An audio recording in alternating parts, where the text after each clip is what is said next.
Is there ever a crossroads in life where a solitary, brief utterance carries more emotional weight than decades of compliance? The evening that transformed my entire existence began with me standing completely still by the kitchen window. Outside, heavy flakes of snow swirled without a sound through the dark yard, blanketing the dormant soil that would demand our labor once spring returned. Inside the house, a rare quiet had finally descended after a long day. The infant had just drifted off, and the older children were also asleep in their beds. A profound stillness filled every corner of the home, the specific kind of hush that only exists when a mother remains the last person awake, holding the burdens of everyone else while her own exhaustion goes completely unnoticed. My bare feet rested against the chilled floorboards as I gazed out into the dark night. That was when the sound of my husband's approaching steps broke the quiet. Turning around was unnecessary. I already understood exactly why he was coming toward me. Having spent 12 years sharing a life with him, I could read his emotional state as clearly as a farmer anticipates the weather by watching the horizon. His demeanor during supper, the heavy quiet he maintained throughout the evening, and the deliberate nature of his actions had broadcasted his intentions hours before. By the time I shifted around to face him, a resolve had already taken root deep within me. For the very first time since reaching adulthood, I chose not to soften the reality of my feelings. I offered no apologetic smile, dropped any attempt to find gentler phrasing, and refrained from making excuses. I simply uttered a firm refusal. With that solitary word, my entire world began to fracture and reshape itself. I am Naomi, and my upbringing took place within an old-order Amish community located in Pennsylvania. My marriage began when I was 19, and a mere 12 months later, I entered motherhood. On that particular winter night when I chose to refuse, I had reached 31 years of age and was caring for 6 children, all of whom were under 10 years old. For over a decade, my physical being had been locked in a continuous cycle of pregnancies, deliveries, nursing, profound weariness, and unrelenting caretaking duties. My devotion to my children was absolute and wholehearted, but a mother's love cannot magically dissolve physical exhaustion, and deep faithfulness does not grant a human body infinite endurance. The core difficulty was that within my social circle, no one had ever even implied that a woman was permitted to possess personal boundaries. In the world I inhabited, matrimony was never viewed as a simple partnership between two individuals. It functioned as an unyielding holy institution, a structured system, and a lifelong obligation. A wife's primary directive was to serve God, her spouse, and her household without a moment of hesitation. Offspring were viewed exclusively as divine rewards, and the logic followed that a larger family simply meant a greater abundance of grace. This was the fundamental lesson we were taught from youth. No one ever openly questioned whether a mother possessed the physical stamina or emotional resilience required to sustain more pregnancies. No one ever inquired about her personal desires. In the environment that formed me, individual wants carried no weight at all. The pillars of our existence were duty, compliance, and total self-sacrifice. My own mother had spent her life rearing 8 children, my aunt had brought 10 into the world, and many other neighborhood women had even larger households. Long before I truly comprehended the physical toll of that lifestyle, I could see the deep weariness etched into their eyes. However, because every single woman in my life operated under the exact same conditions, the existence of an alternative path never even crossed my mind. The reality of my daily life seemed as unchangeable and natural as the progression of the calendar from one season to the next. Everything began to shift after the birth of Grace, my youngest child.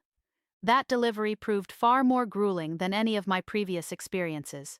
For days following her birth, the mere act of standing upright caused me intense physical suffering. One morning, the elderly community midwife, who had spent decades delivering infants across the district, stood over me to evaluate the baby. She paused, observing my condition carefully for a brief moment, and muttered a quiet observation that would echo in my thoughts for months afterward. She noted softly that my physical frame had been sustaining an incredibly heavy burden for a very long duration. She offered nothing more and simply went back to her tasks, but those brief words anchored themselves deep in my consciousness. The calendar moved forward, and by the time that winter evening arrived, Grace had reached 8 months of age. She was still completely dependent on nursing and frequently woke through the night, leaving me with only fragmented stretches of sleep.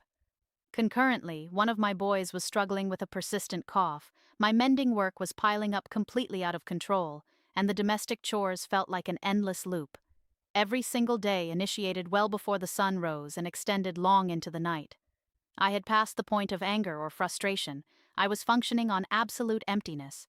Standing without shoes in that quiet kitchen, I finally accepted an internal truth I had been terrified to acknowledge. I was physically incapable of enduring another pregnancy. When my husband approached me, I chose to lay bare my reality, telling him plainly that my body could no longer sustain having another child. An absolute silence enveloped the space. I repeated that my physical frame simply could not survive the cycle again. He stood motionless, locking his eyes onto mine for several moments before responding that the choice was not mine to make. Those few words delivered a more profound shock than any loud argument ever could have. In that precise instance, I understood that his response did not stem from him alone. He was acting as the mouthpiece for an entire cultural framework, a framework that had been dictating terms through every spouse, every minister, every heritage, and every societal expectation for hundreds of years.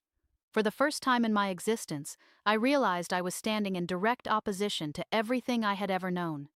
In the immediate aftermath of that confrontation, daily life maintained an eerie facade of normalcy.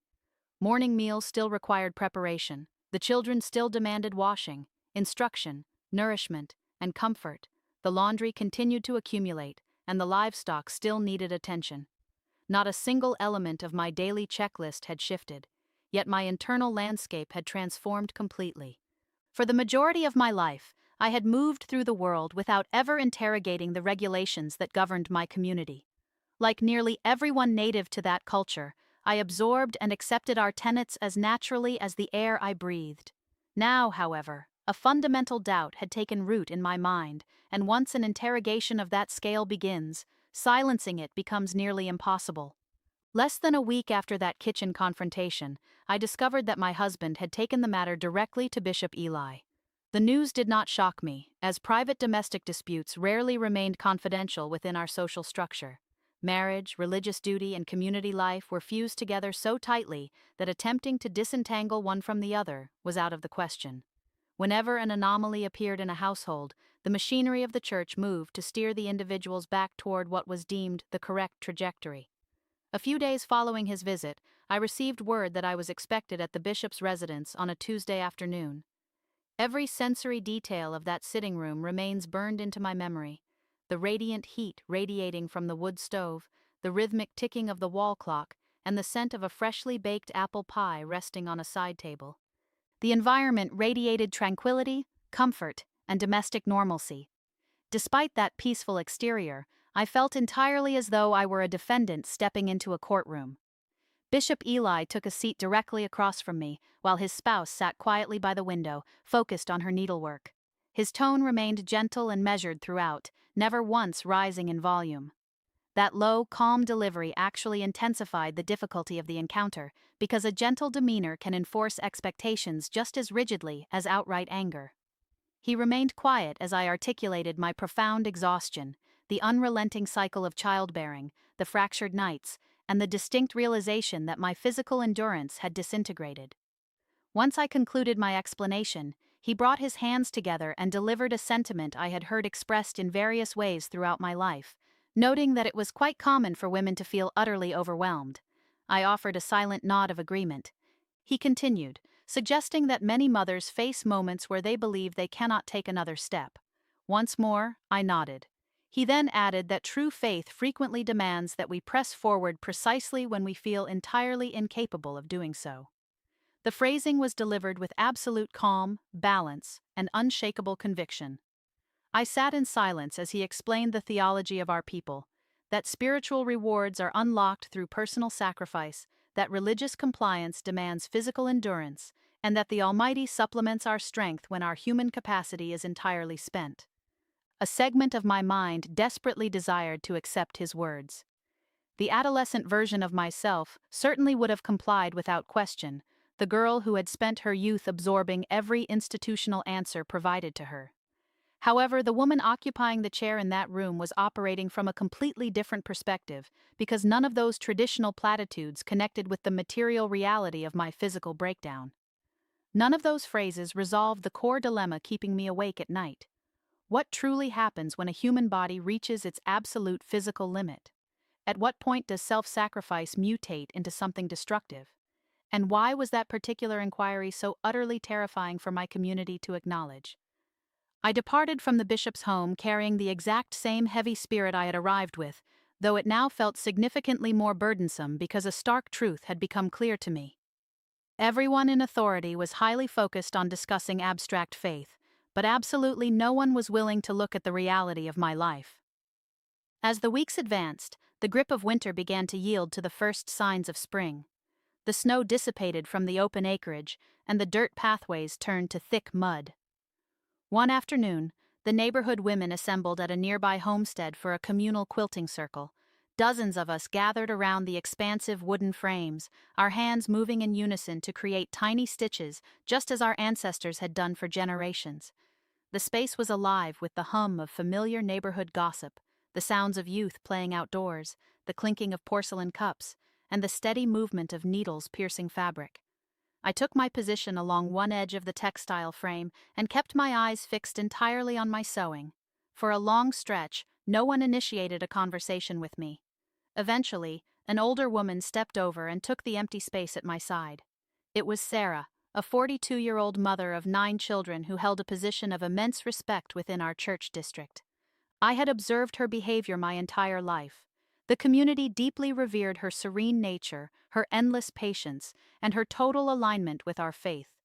To my eyes, she had always represented the pinnacle of maternal fulfillment, the exact archetype that every newly married girl was urged to emulate. For several minutes, our needles moved in absolute silence. Then, without shifting her gaze from the fabric, she quietly remarked that she was aware of my recent meeting with the bishop. My fingers instantly locked up mid-motion, and I struggled to formulate a response. Ultimately, I gave a small nod of confirmation. She kept her eyes on her stitches and added that she had sat through the exact same meeting in her own past. The revelation caught me completely off guard. Sarah was the absolute last woman in the district I would ever suspect of questioning the established order. We both worked in silence for a brief moment before she uttered a sentence that fundamentally shifted my internal world, revealing that for many years she had spent her nights begging God not to let her conceive again.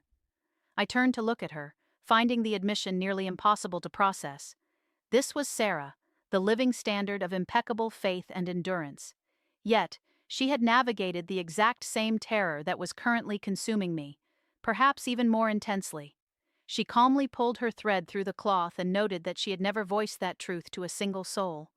All around us, the room remained vibrant with light-hearted banter and social chatter, yet in that instant, it felt as though the rest of the world had vanished entirely, leaving only the two of us. She murmured that she had lived under the impression that she was completely solitary in her suffering. A tightness gripped my throat because, until that very moment, I had harbored the exact same belief about myself. For years, I had operated under the assumption that every other mother in the community accepted her reproductive obligations with joy and ease. I had convinced myself that every woman around me possessed superior strength, deeper devotion, and a more compliant spirit. Sarah gave her head a subtle, sorrowful shake and observed that our culture trains women to maintain absolute secrecy regarding specific realities of their lives. Her tone lacked malice or anger. It was saturated entirely with a profound grief, the specific type of exhaustion that develops from carrying a secret burden for decades. She then chose to share a personal history she had never previously exposed to the public, recounting the experience of losing a child late in a pregnancy after her body had already been utterly depleted by years of continuous childbearing. She described the excruciating reality of being expected to resume her domestic duties immediately, pretending that nothing fundamental within her spirit had shattered, and navigating that immense bereavement almost entirely in isolation. When her story concluded, neither of us offered any words. The vast quilt remained suspended between us, and the surrounding women continued their cheerful conversations without interruption. The rhythm of life moved forward around us without a single hitch. For me, however, the universe had shifted on its axis, because Sarah had handed me a vital piece of validation I didn't even realize I was starving for: tangible evidence. It was proof that my internal crisis was not an isolated madness, proof that my physical limitations were not an indication of spiritual failure, and proof that behind the serene, compliant countenances presented every Sunday morning sat women navigating profound histories that no one dared to articulate out loud.